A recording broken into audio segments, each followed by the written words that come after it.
C'est le début de notre journée plein air. Le but, c'est de regrouper les gens qui viennent échanger, qui viennent fraterniser, apprendre à se connaître, puis aussi prendre des informations sur les projets qu'on réalise actuellement depuis quelques années. L'élément déclencheur, c'est qu'à notre grande surprise, en 2007, il y a eu des apparitions de blooms, d'algues bleues à la surface du lac, au long des berges. Donc ça nous a fait se questionner. On a pris des échantillons, on est allé au ministère de l'Environnement, puis le constat dramatique, c'était qu'on était atteint par des émulsions de cyanobactéries. Donc, à partir de là, on s'est pris en main. Par la suite, on a fait des démarches, on a commencé par faire des démarches pour protéger le contour du lac, ce qu'on a réussi, le 2/3 du contour du lac. La partie non habitée est protégée ad vitam aeternam, protégée pour toujours. C'est devenu un refuge biologique, 1 km de profond. On a réussi par le ministère de faire refaire notre écluse, parce qu'il y a une écluse à la décharge du lac, pour préserver le niveau de l'eau, qui fluctuait beaucoup et qui influait dans le niveau des champs d'épuration, donc qui pouvait polluer le lac. Après ça, on a enclenché un dossier beaucoup plus important encore, celui de faire refaire toutes les fosses septiques. Au moment où on a eu, en 2007, la très grande majorité n'était pas conforme.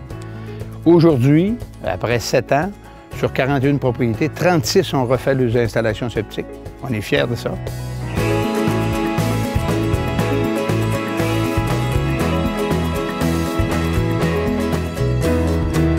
On est rendu à l'étape du reboisement. On a fait faire une caractérisation des berges du lac il y a quelques années. Maintenant, on sait qu'on a besoin de reboiser. Ça fait 2 ans consécutifs qu'on reboise les berges du lac.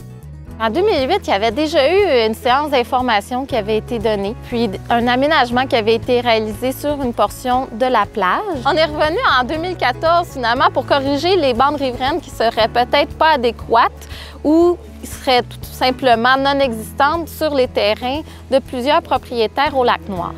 Donc, on travaille encore de concert avec l'Association des riverains du Lac-Noir, mais aussi avec l'organisme Saint-Versant du Lac-Saint-Jean et également la MRC sont tous impliqués là-dedans dans le projet. Alors, on a réalisé la plantation vers le début septembre chez 11 propriétaires. Cette année encore, on veut renouveler ce mandat-là de plantation avec 10 nouveaux propriétaires. On va également aller récolter des noms en faisant de la sensibilisation.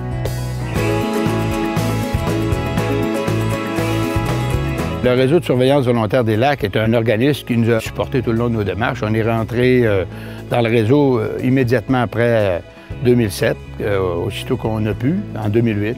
Et depuis ce temps-là, on fait des tests de transparence aux 2 semaines pour s'assurer d'une certaine constance au niveau de notre lac, voir s'il y a une amélioration, s'il y a une détérioration. On est fiers de notre coin, mais on veut que quand les gens viennent s'installer, des nouveaux, on les initie, on les introduit, puis on les explique la démarche qu'on a faite.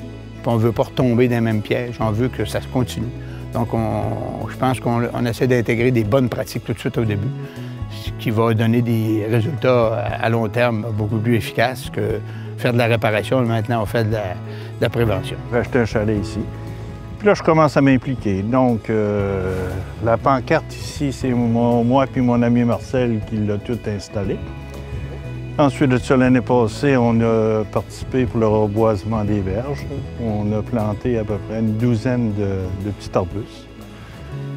Puis cette année, bien là, Marcel, il n'y a plus personne qui s'occupe de l'eau.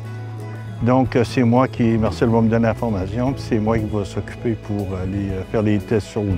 Cette année, ça va bien aussi. Là. Il y a 9 personnes qui se sont impliquées là, dans le comité.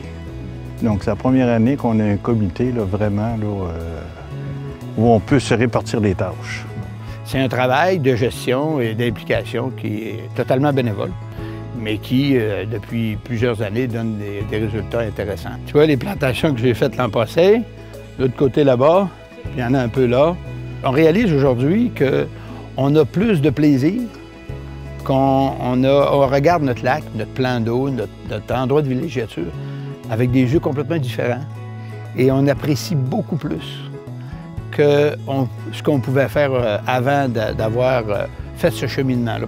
Et je peux vous confirmer que le constat qu'on a aujourd'hui, c'est qu'il y a beaucoup moins d'apparitions de cyanobactéries. On est confiant qu'avec ces démarches-là qu'on a enclenchées, qui vont être un mouvement perpétuel, ce n'est pas des démarches temporaires, c'est permanent.